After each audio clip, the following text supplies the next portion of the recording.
Assalamualaikum warahmatullahi wabarakatuh.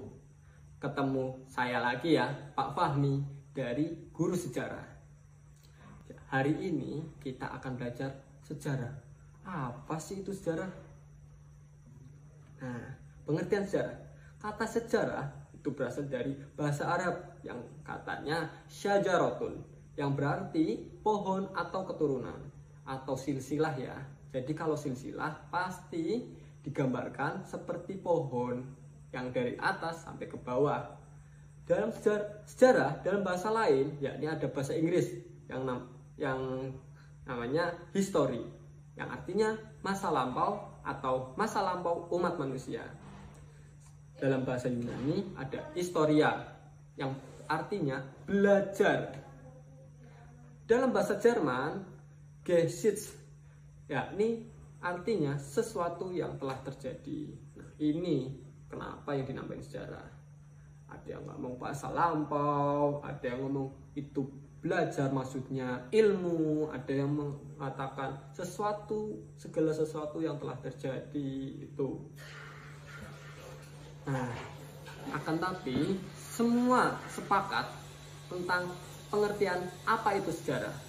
Secara umum, pengertian sejarah adalah suatu ilmu pengetahuan yang mempelajari segala peristiwa atau kejadian yang telah terjadi pada masa lampau dalam kehidupan manusia. Nah, sejarah itu milik manusia, bukan milik hewan, bukan milik tumbuhan.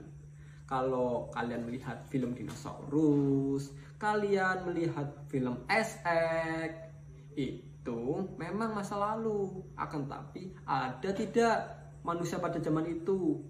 Enggak kan? Itu kan ceritanya hewan. Apa hewan bisa ngomong ketika zaman dulu kehidupannya seperti itu? Bisa ngobrol, makannya ini, makannya itu. Enggak kan? Nah, bukan. Sejarah bukan itu. Sejarah itu yang dilakukan oleh manusia pada masa lalu. Itu yang namanya sejarah. Ingat ya, sejarah itu milik manusia, milik kita, milik saya, milik kamu. Nah, dalam sejarah itu ada sumbernya. Kenapa kita bisa tahu pada masa lalu itu yang terjadi apa? Yang pertama ada sumber lisan, yang kedua sumber tertulis, yang ketiga sumber benda atau artefak. Pertama, sumber lisan. Sumber lisan adalah sumber yang diperoleh dari penuturan yang terlibat atau yang menyaksikan sejarah. Nah, di sini sumber lisan ada dua, pelaku sejarah dan saksi sejarah. Pelaku itu orang yang terlibat dalam peristiwa itu. Saksi adalah orang yang melihat atau mendengar, tapi belum tentu ada di peristiwa itu. Kalian paham nggak? Contohnya, pelaku sejarah itu seperti dari peristiwa Proklamasi Kemerdekaan Indonesia 1945. Pelaku sejarahnya ada Soekarno, ada Hatta, ada Agus Salim dan lain-lain. Nah, itu yang namanya pelaku. Dia bisa bercerita pada tanggal itu ada peristiwa Proklamasi Kemerdekaan 1945. Beda lagi dengan saksi sejarah. Misalnya ketika mbah kalian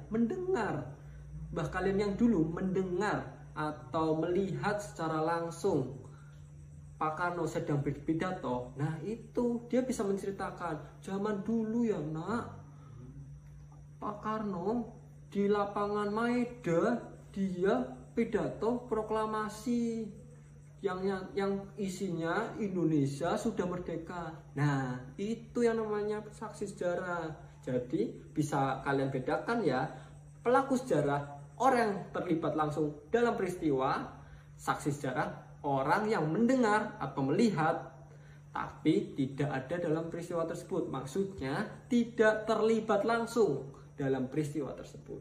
Paham kan? Kalau kalian nggak paham, tanyakan ke saya. Nggak apa-apa kok, tanya aja. Oke? Nah, selanjutnya ada sumber tulisan. Sumber tulisan yakni keterangan tentang peristiwa masa lampau yang disampaikan secara tertulis. Nah, kalian tahu nggak gambar-gambar yang ini? Ini gambar prasasti.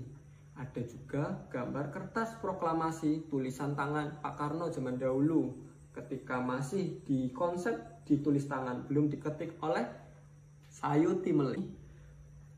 Ini adalah prasasti ketika zaman kerajaan Hindu dan Buddha pada masa abad keempat sampai masa abad ke-10, mereka belum mengenal yang namanya kertas. Jadi mereka menulis apa saja.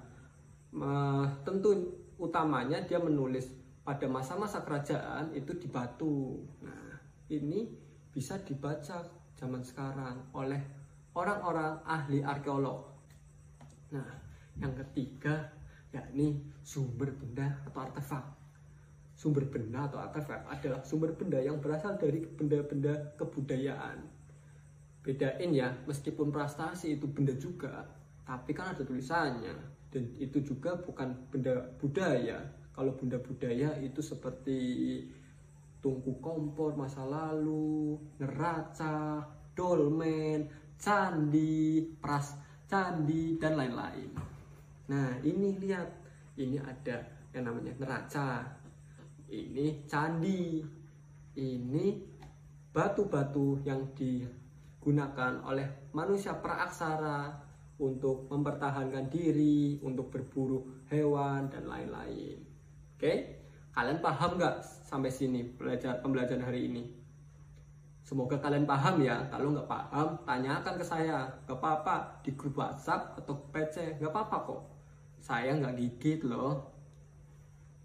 Oke, ada tugas menarik buat kalian. Gampang kok tugasnya, cuma berpendapat. Ya, apa sih menurut kamu manfaat mempelajari sejarah?